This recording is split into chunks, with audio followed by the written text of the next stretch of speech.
Hello friends, welcome to home food recipes. આજે આપણે બનાવીશું ગુજરાતના જામનગરના ફેમસ તીખા ગોગરા। જો તમે દિવાળીના મીઠા ગોગરા ખાઈને કંટાળી ગયા હોય તો એકવાર આ તીખા ગોગરાની રેસિપીને ચોક્કસથી ટ્રાય કરજો। ખાવામાં એ ખૂબ જ ટેસ્ટી લાગે છે અને જેમને ચટપટું ખાવાનું પસંદ હોય એમને તો આ ગોગરા ખૂબ જ પસંદ આવશે। ખાવામાં ટેસ્ટી હોવાની સાથે સાથે જ આ ગોગરા બનાવવામાં પણ એકદમ સરળ છે। તો ચલો પરફેક્ટ માપ સાથે આ તીખા ગોગરા બનાવવાનું શરૂ કરીએ। સૌથી પહેલાં આપણે ગોગરા માટેનો લોટ બાંધીશું। તો એ માટે એક થાળામાં આપણે 3/4 કપ એટલે કે પોણા કપ જેટલો મેંદો ઉમેરીશું। એટલી જ ક્વોન્ટિટીમાં પોણા કપ જેટલો જ આપણે ઘઉંનો લોટ ઉમેરી દઈશું। હવે એમાં સ્વાદ મુજબ આપણે અહીંયા પોણા ચમચી જેટલું મીઠું ઉમેરીશું અને સરસ આપણે મીઠુંને લોટમાં મિક્સ કરી લઈએ।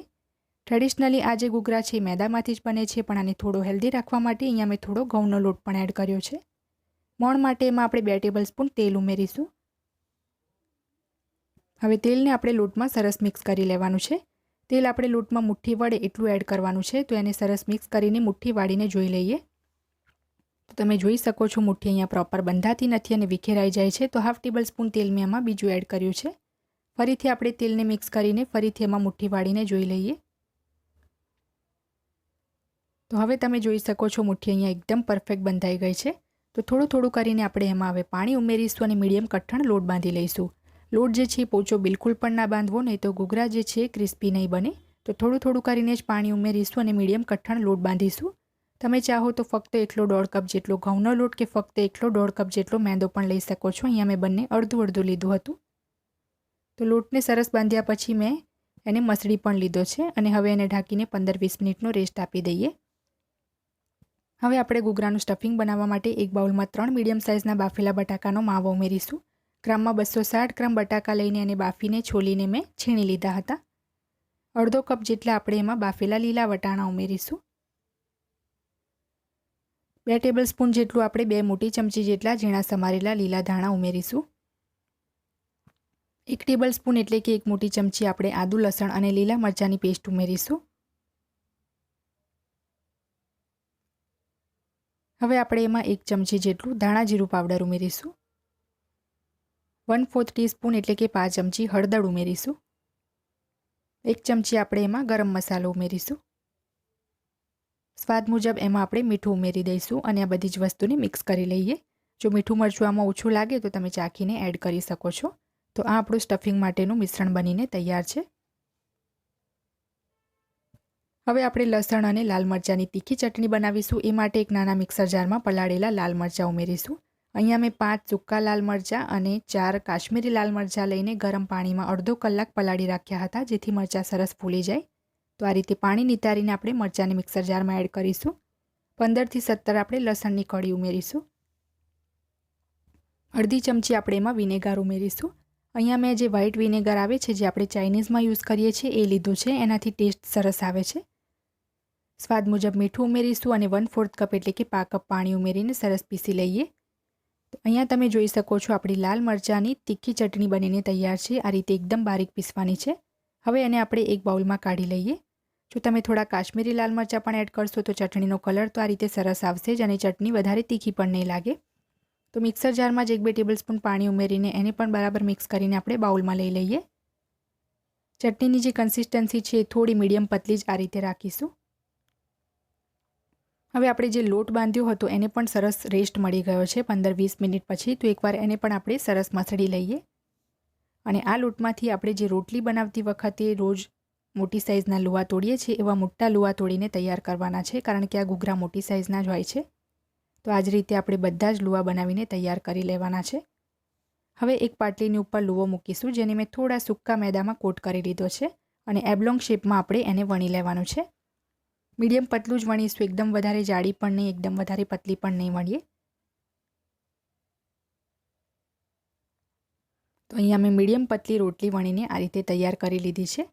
હવે જે આપણે બટાકા વટાણાનું સ્ટફિંગ બનાવ્યું હતું એ આપણે આશરે 3 થી 4 ટેબલસ્પૂન જેટલું કોર્નર છોડીને સાઈડ પર એડ કરવાનું છે। જે રોટલીનો ખાલી ભાગ દેખાય છે ત્યાં હવે ચારે બાજુ આપણે આ રીતે પાણી લગાવી દઈએ, જેથી ઘૂઘરા આપણા સરસ સીલ થઈ જાય અને તળતી વખતે ખુલે પણ નહીં। તો બીજી સાઈડનો રોટલીનો ભાગ લઈને આપણે ઘૂઘરાને સરસ સીલ કરી લઈશું। આ રીતે ફોલ્ડ કરીને પાણી લગાવ્યું છે તો સરસ ચોંટી જશે। અને હવે આપણે એની અંદર ડિઝાઇન બનાવવાની છે। તો ડિઝાઇન બનાવવા માટે નીચેથી થોડોક લોટ ખેંચીને આ રીતે ફોલ્ડ કરીશું, ફરીથી થોડો લોટ ખેંચીને ફોલ્ડ કરીશું. એવું કરતા રહીને આપણે છેલ્લે સુધી આવવાનું છે. તો છેલ્લે જે વધારાનો લોટ વધી જાય છે એને તમે તોડી પણ શકો છો અને ફરીથી એને દબાવીને થોડું સીલ કરી દેવું. તો આ આપણો તીખો ઘૂઘરો બનીને તૈયાર છે. બધા જ ઘૂઘરા અહીંયા મેં બનાવી લીધા છે. આટલી ક્વોન્ટિટીમાં 5 મોટી સાઇઝના ઘૂઘરા બન્યા છે અને કોટનનું ભીનું કપડું નીચવીને મેં એને ઢાંકીને રાખ્યા હતા જેથી સુકાઈ ના જાય. તો હવે આપણે એને ફ્રાય કરી લઈએ. ઘૂઘરાને તળવા માટે મેં ગેસ ઉપર કડાઈમાં મીડિયમ ફ્લેમ ઉપર તેલ ગરમ કરી લીધું છે. એમાં એક એક કરીને ઘૂઘરા સાથે જ એડ કરી દઈશું અને એકદમ ધીમા તાપે આપણે વચ્ચે વચ્ચે ફેરવતા રહીને ક્રિસ્પી અને ગોલ્ડન બ્રાઉન થાય ત્યાં સુધી એને તળવાના છે.